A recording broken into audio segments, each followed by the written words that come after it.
Halo, nama saya Muhammad Fadil Mandararjo dari kelas 12 MIPA 3, absen 20, dan hari ini saya akan mempresentasikan materi bahasa Indonesia yang berjudul teks editorial.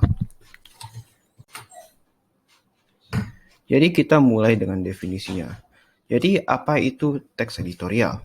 Teks editorial adalah jenis teks yang mendukung pendapat berdasarkan fakta dan didukung dengan data. Meski berdasarkan fakta, teks editorial sering disebut sebagai teks opini. Dalam opini tersebut harus didasari argumen disertai fakta yang mendukung. Setiap opini yang disampaikan harus meyakinkan seseorang dengan logis. Jadi di sebelah kanan ada contoh apa itu teks editorial. Ini teks editorial dari koran yang berjudul Bukan Perwakilan Koruptor. Oke. Jadi ada pengertian menurut ahli, itu ada pengertian umumnya, sekarang pengertian menurut ahli. Pertama ada menurut Kamus Besar Bahasa Indonesia atau disingkat KBBI.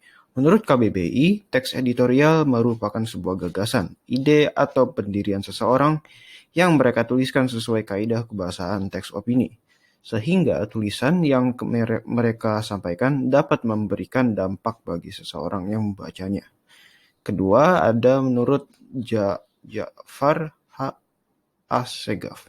Menurut beliau, teks editorial merupakan penjelasan mengenai suatu fakta atau opini ditulis secara singkat, logis, serta menarik dipelajari, yang mana tujuannya tak lain untuk memberikan dampak mengenai suatu berita. Itu ada pengertian menurut ahli. Habis itu kita ciri-ciri teks editorial. Ciri-ciri teks editorial itu bagaimana?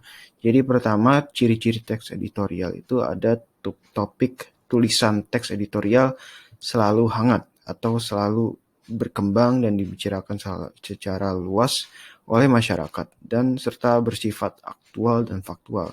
Kedua, bersifat sistematis dan logis. Ketiga, merupakan sebuah opini atau pendapat yang bersifat argumentatif. Dan terakhir, menarik untuk dibaca karena ditulis dengan menggunakan kalimat yang singkat, padat, dan jelas. Lalu kita maju ke fungsi teks editorial. Jadi teks editorial ini fungsinya apa? Jadi fungsi teks editorial itu bermacam-macam dan salah satunya untuk sebagai tajuk rencana umumnya menjelaskan berita dan akibatnya pada masyarakat. Itu pertamanya. Kedua, ada memberi latar belakang dari kaitan berita tersebut dengan kenyataan sosial dan faktor yang memengaruhi dengan lebih menyeluruh. Ketiga, terkadang ada analisis kondisi yang berfungsi untuk mempersiapkan masyarakat akan kemungkinan yang bisa terjadi, alias memprediksi istilahnya. Dan keempat, ada meneruskan penilaian moral mengenai berita tersebut. Nah, ini ada struktur teks editorial. Ini umumnya struktur teks editorial ada dibagi menjadi 3, yaitu pernyataan pendapat, argumentasi, dan penegasan ulang pendapat.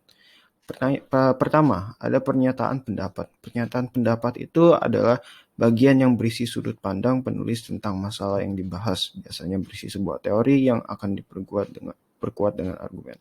Jadi istilahnya ini bisa dibilang ada istilah lain tesis pernyataan pendapat itu. Jadi pendapat dulu, habis itu diperkuat dengan argumen. Nah, argumentasi itu merupakan alasan atau bukti yang digunakan guna memperkuat pernyataan dalam tesis. Argumentasi yang diberikan dapat berupa pernyataan umum atau data hasil penelitian, pernyataan para ahli maupun fakta-fakta yang berdasarkan referensi yang bisa dipercaya. Jadi pernyataan dan pendapat diperkuat dengan argumentasi. Lalu ada pernyataan dan penegasan ulang pendapat sebagai penutup. Ini merupakan bagian yang berisi penegasan ulang pendapat yang didukung oleh fakta di bagian argumentasi guna memperkuat dan menegaskan. Penegasan ulang berada di bagian akhir teks. Ya udah, jelas. Berikutnya ada kaidah kebahasaan teks editorial. Jadi pertama itu kaidah kebahasaan teks editorial itu ada adverbia. Adverbia itu yaitu ditujukan supaya pembaca meyakini teks yang dibahas dengan menegaskan menggunakan kata keterangan atau adverbia frekuentatif istilah. Kata yang diumumkan digunakan yaitu selalu, biasanya, sering, kadang-kadang, sebagian besar, waktu, dan sebagainya. Itu adverbia frekuentatif. Kedua ada konjungsi. Konjungsi antara lain ada kata penghubung pada teks, contohnya bahkan. Ketiga ada verba material. Verba di teks editorial ada 3, yaitu material, relasional, dan mental. Pertama itu ada material. Verba material yaitu verba yang menjelaskan perbuatan fisik atau peristiwa. Verba relasional yakni menerangkan hubungan intensitas, pengertian A adalah B dan milik. Dan ya ini analoginya. Dan verba mental yaitu verba yang menerangkan persepsi. Contohnya kayak melihat atau merasa. Afeksi seperti senang, suka, khawatir, dan kognisi seperti berpikir, paham, dan mengerti. Pada verba mental terdapat partisipan pengindra dan fenomena.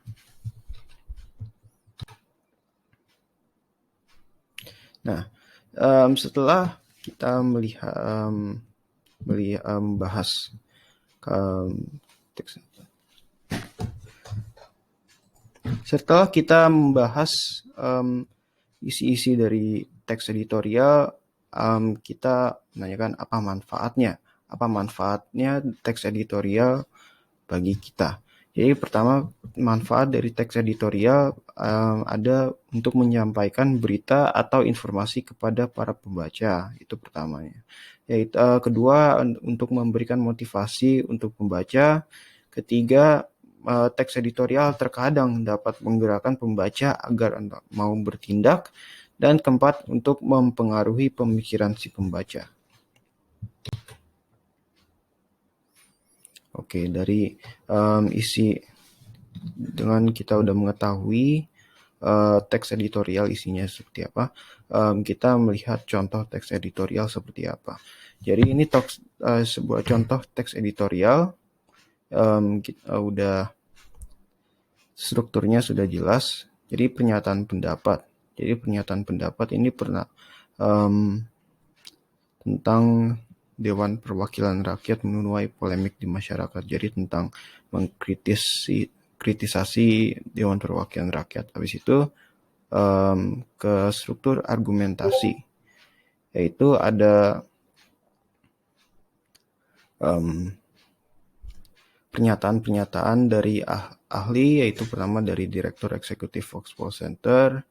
Habis itu ada opininya, menurutnya sebuah konsekuensi logis sikap DPR tidak lagi berpikir dengan akal sehat, dan selainnya. Habis itu ada penegasan ulang. Penegasan ulang seperti argumentasi berisi berbagai data, itu berdasarkan survei Global Corruption Barometer, yang jadi untuk menegaskan pendapat si penulis. Lalu fakta dan opininya. Nah, kita udah lihat bahwa tadi fakta paragraf terdapat pada 1, 4, dan 5. Fakta tersebut konten faktual. Pada fakta pertama, yang DPR memunculkan wacana untuk membangun gedung baru, lalu dipertegas dengan opini-opini yang dinyatakan dari Direktur Eksekutif dan lain-lainnya. Habis itu ada opininya. Opini sudah.